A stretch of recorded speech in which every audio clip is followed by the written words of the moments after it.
Reason we're talking is because people listening to this podcast have heard your name before. We have to go back to 1.5 years being in New York, talking with Pomp, and I basically asked him, what have you learned from Mark? And it was so much to unpack, but he said that Mark said to me that the best press the winners harder than anyone else and get rid of the losers faster than anyone else. But before we go into your investment principles, can't you just also maybe, since Pomp been on the podcast, can you tell me a bit about what have you learned from him as well? Fantastic.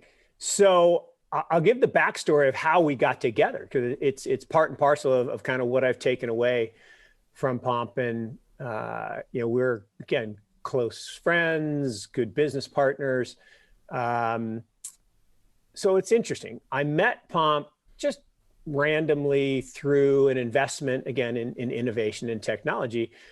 We do a series of special purpose vehicle investments in tech companies. So we've done, Facebook and Alibaba and a whole bunch of different companies. And we were early in ride sharing. So we did Uber, we did Lyft, we did Didi, we did Ola, we did Grab. And in the Lyft investment, Pomp and his partner, Jason, were doing an SPV.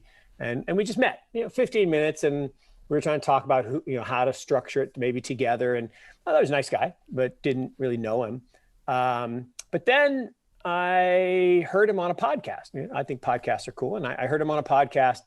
And I was like, wow, that's really, that's something I would say. Hey, okay. So I'm like, okay, this guy. So I said, I'll follow him on Twitter. And literally it was like everything that he tweeted. Like, that's something I would say. Hey, that is something I say. I need to meet this guy. So I literally DM'd him and said, hey, let's, you're here in Raleigh. Let's get together for breakfast. And breakfast turned into 3 hours, turned into breakfast the next day, turned into basically spending, 10 hours a day with each other for the next week. And he said, all right, we got to work together. And so the first thing that I got from Pomp was this idea of just boundless enthusiasm, right? I mean, he is a very enthusiastic guy. And look, I'm an optimistic guy. I'm a hyperbolic personality. My wife says all the time, you can't say things like that. I'm like what? She says, you say things with such conviction. I said, what's wrong with that? She says, well, people will believe you. I'm like, well, that's kind of the idea. And she says, but what if you're wrong? She says, I'm wrong all the time. I'll change my mind. We'll do something else. So boundless enthusiasm, one thing I really took away from Pomp. And that is the one thing I love. It's people like yourself, enthusiastic young people. I'm old, right? I mean, I've been around a long time. I got white hair. But man, the last 3 years since that breakfast with Pomp, and I have gone headlong down the crypto rabbit hole. I'm having more fun than I've had in my career. I'm hanging out with the crypto kids, black t-shirts, although I don't have a black t-shirt on today, but I got a black shirt on. But it's so great to be around young, enthusiastic, really smart, passionate people. So that's one thing. Second thing is I have always been a big fan of what I call a fast motor. So my wife and I set up a scholarship program at our alma mater at Notre Dame.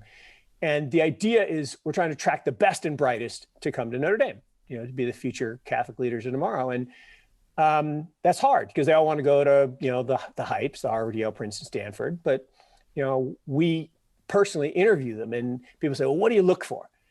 Fast motor, right? I want people who think fast, who do fast, who really want to engage in things. And Pomp has one of the fastest motors I have ever encountered. I mean, he's always on, and that's cool. I would say one other thing that Pomp really helped me with is, I, believe it or not, I'm a pretty conservative guy. And people say, you're not conservative at all. You do all these crazy things. You're in Bitcoin and you're in crypto and you're doing this SPAC ETF. And I'm like, yeah, but I do them with a very measured approach and kind of deliberate. And I like to manage risk. And so the thing about any investment, right, is we are paid, investors are paid to take intelligent risk, right? Our job is to seek volatile things, not to shy away from them, right? If I want to minimize risk, I just put all my money in cash and forget about it. But our job is to seek intelligent risks in which we're compensated.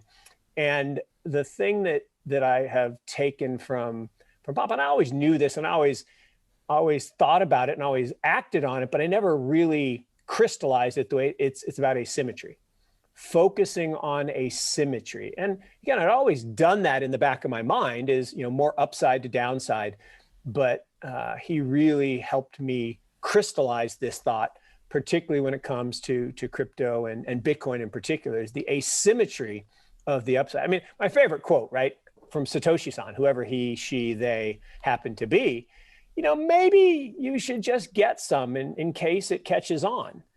And that's a great line, right? Because the upside at that time, when it was basically pennies, was unlimited, and the downside was nothing, right? You're risking a very small amount of capital for a big upside. So even today, I think the upside downside ratio of Bitcoin is extraordinary.